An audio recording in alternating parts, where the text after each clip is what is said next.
देशर महामहिम राष्ट्रपति तथा ओडिशार गर्व और गौरव द्रौपदी मुर्मूंकर अभिभाषण उपरे सोनिया गांधी एवं राहुल गांधींकर वक्तव्य अत्यंत निंदनीय एवं दुर्भाग्यजनक। एहार प्रतिवाद रे विभिन्न स्थान रे कड़ा निंदा करा जाउची। बालेश्वर सहरर फांडी छकଠାରେ जिला बीजेपी सभापति ईश्वर चंद्र बेहेरा एवं मानस दत्तक नेतृत्व में भारतीय जनता पार्टी बालेश्वर सदर तरफ सोनिया गांधी एवं राहुल गांधी कुशपुतलिका दाह करा जाइछि। कांग्रेस केवल आदिवासी संप्रदाय को अपमानित करिनाई बरं देशर सर्वोच्च सांविधानिक पदवी को असम्मान करिछि। विश्वर सर्वबृहत गणतांत्रिक देशर महामहिम राष्ट्रपति जे आदिवासी समाजरू आसीचंती से केबे भी गरीब एवं क्लांत होई परिबे नाही। एबे भी गांधी परिवार सदस्यक मनरे जनजाति एवं भारतीय महिलांक प्रति थिबा घृण्य चिंता और मानसिकता बसा बांधिछि बोली सेमाने कहितिले। सभ्य समाज रे यह ग्रहणीय नुहे। महामहिम राष्ट्रपति उद्देश्य रे आपत्तिजनक मंतव्य पई सोनिया गांधी क्षमा मागिबा उचित बोली जिला बीजेपी सभापति ईश्वर चंद्र बेहेरा एवं सदर विधायक मानस दत्त मत प्रकाश करिसेंती। ये कुशपुतलिका दाहला महामहिम राष्ट्रपति अभिभाषण रे कांग्रेस रो नेत्री तथा तांकर पुओ विरोधी दलर नेता राहुल गांधी उभय राष्ट्रपति भाषण मंतव्य को से मंतव्य देथिले। ए मंतव्य थिला तांकर कांग्रेस विरोधी मारे ओबीसी एससी एसटी जने द्रौपदी मुर्मू महामहिम राष्ट्रपति आपणकर जड़े आदिवासी संप्रदायर महिला प्रति एपरी तांकर सामंतवाद मानसिकतार निदर्शन मात्र। यही आगुरु मध्य कांग्रेस रो विभिन्न नेत्री एवं राहुल गांधी सोनिया गांधी विभिन्न मंतव्य देइचंती। ओडिशा प्रदेश रो जड़े आदिवासी महिला मान्यवर राष्ट्रपति द्रौपदी मुर्मू को जे अपमानित करचंती तांकर अभिभाषण उपरे मंतव्य देइचंती। सेति ओडिशावासी क्षमा देवे नहीं।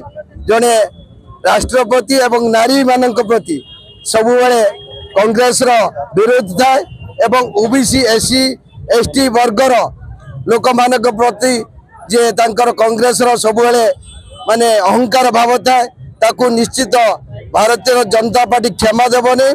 भारत वर्षर सबु वर्गर लोकंक संविधानिक पोस्ट अच्छी सर्वोच्च मुख्य यशस्वी प्रधानमंत्री हूँ एवं आंबेडकर हूँ किंबा राष्ट्रपति हूँ तांको अपमानित करिया अर्थ देशवासी संविधानिक सर्वोच्च को अपमानित करचंती। तेणु भारतीय जनता पार्टी यार विरोध करुच्ची। देशवासी मध्य क्षमा देवे नहीं। आज बालेश्वर जिला आम बालेश्वर झील मयूरभंजर झील एवं ओडिशार गर्व गौरव बालेश्वर गर्व गौरव। तेणु आम समस्ते मिलित भावे आज सदर विधानसभा विधायक अच्छा मानस दत्त समस्त कार्यकर्ता अच्छा या विरोध करुचु।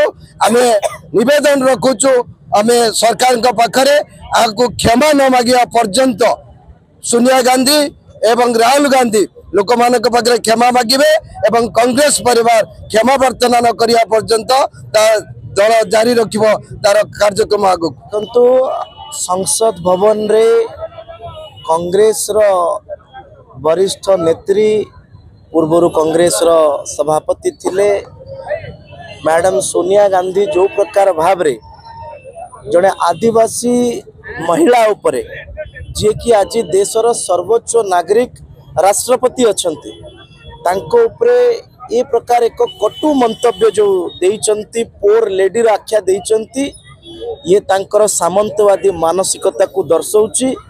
पूरा देश रे ए प्रकार एक खराब मंतव्य पाई पूरा देश आज कांग्रेस पार्टी विरोधी हो सारी।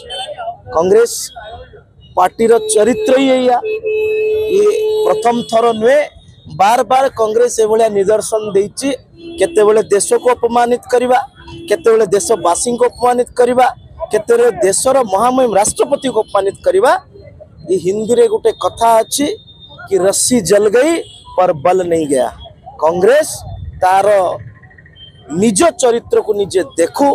आमे आपण माध्यम रे प्रार्थना करुचे एवं सरकार को पाखरे दाबी मध्य रखुचे एबे संसद ऑर्डर रे अछि ताको हमें निवेदन करूचे कि जेते पर्यंत सोनिया गांधी तांकर ये भूल पाई पूरा संसद रे देशवासी पाखरे क्षमा न मांगती तांको दंडादेश दिया जाऊ आ तांकर ए प्रकार असदाचरण पाई एक लेसन तांको दिया जाऊ गोटे शिक्षणीय कथा कह जाऊ गोटे शिक्षणीय एक्शन कार्यानुष्ठान हो तांको उपरे आज आमे तांकर कुशपुतलिका दाह करिकि प्रतीकात्मक आंदोलन करले आम जिला सभापति अन्य माने एठी उपस्थित अछंती आपण देखुचंती सारा ओडिसा रे याकु नेकी एक रोष अछि ओडिया झियो को ए प्रकार कटाक्ष देशवासी सहिबे नै अन्यमानक मध्यरे परशुराम बेहेरा गौरांग दास चित्तरंजन पंडा राज्य प्रवक्ता इंजीनियर विभुपद दास सुजीत देव अनंत नायक उपेंद्र शतपथी हरेंद्र प्रधान राजेंद्र चटर्जी नित्यगोपाल सिंह रोजालीन पाणी विकास पाढ़ी सौभाग्य मानस नायक मनोरंजन नंदी उमेश बेहेरा पवन कमिला शिप्रारेखा महापात्र श्रिया दास सस्मिता दास संयुक्ता महापात्र जितु परमाणिक पिंटू पाणिग्राही रंजन दास कानू महालिक प्रहलाद दास प्रमुख उपस्थित थिले।